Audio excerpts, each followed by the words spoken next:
오늘 국회에서 진행된 윤석열 검찰총장 후보자의 인사청문회에서 여야는 초반부터 날카로운 신경전을 보였습니다. 오후에는 용산 세무서장의 사건 개입 여부를 놓고 내내 여야의 양보 없는 공방이 이어졌는데요. 국회 연결해 보겠습니다. 차정윤 기자. 네, 국회입니다. 청문회 질의 시작 전부터 여야의 신경전이 팽팽했다고요. 네, 그렇습니다. 청문회 초반부터 윤석열 사당 가운데 핵심으로 꼽히는 윤대진 법무부 검찰국장의 친형이죠. 윤우진 전 용산 세무서장 사건을 둘러싸고 한국당 의원들이 자료 제출을 요구했는데요. 민주당은 황교안 카드를 꺼내들며 맞불을 놨습니다. 지난 2013년 윤 전 세무서장 사건을 수사할 당시 법무부 장관은 자유한국당의 황교안 대표라며 왜 그 당시 사건이 불기소 처분을 받았는지 황 대표를 증인으로 불러서 물어보자고 맞받아쳤습니다. 또 이 밖에 청문위원 자격 논란으로 청문대장에서 고성이 오가기도 했는데요. 민주평화당 박지원 의원이 국회 선진화법 위반으로 경찰 조사를 거부하는 의원들이 검찰총장을 청문하는 것은 적절하지 않다며 지적하자 한국당 의원들이 발끈하고 나선 겁니다.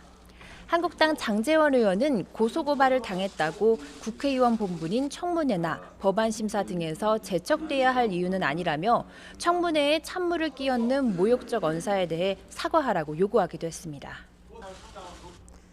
네, 오후에는 증인 2명이 출석을 했는데요. 어떤 질의응답이 오고 갔습니까? 네, 오늘 청문회에서는 증인 5명 가운데 당시 윤 전 세무서장의 뇌물수수 사건을 맡았던 현직 경찰 2명이 출석했습니다. 당시 경찰 수사팀장이었던 장우성 서울 성북경찰서장은 수사 과정에서 신청한 압수수색 영장 신청이 7번 중 6번이 기각돼 의아하다고 생각했다고 진술했습니다. 그러면서 피의자인 윤 전 세무서장의 친동생이 부장검사이다 보니 영장이 기각된다는 생각은 했지만 윤 후보자의 관계에 수사를 집중하진 않았다고 설명했습니다. 앞서 윤 후보자도 윤 전 세무서장과 한두 번 골프를 친 적은 있지만 대검 중수부 출신 변호사를 소개한 적이 없고 윤 전 세무서장이 해외로 출국했다는 사실도 몰랐다며 관련 의혹을 적극적으로 해명했습니다. 앞서 윤석열 검찰총장 후보자가 양정철 민주연구원장을 만났다는 사실도 드러나면서 새로운 관전 포인트가 되기도 했습니다. 예상대로 한국당 주광덕 의원이 이에 대해 묻자 윤 후보자는 4월에 양 원장을 만났다는 보도 내용은 사실과 다르다고 선을 그었습니다. 다만 올해 2월쯤 만난 것으로 기억한다면서 하지만 다른 동석자가 있었고 특별한 이야기를 나눈 기억이 없다고 말했습니다. 이와 함께 지난 2016년 과거 대구 고검에서 근무할 당시 양 원장으로부터 총선 출마 제의를 받았지만 정치에 소질이 없고 생각이 없다면서 거절했다고 설명했습니다.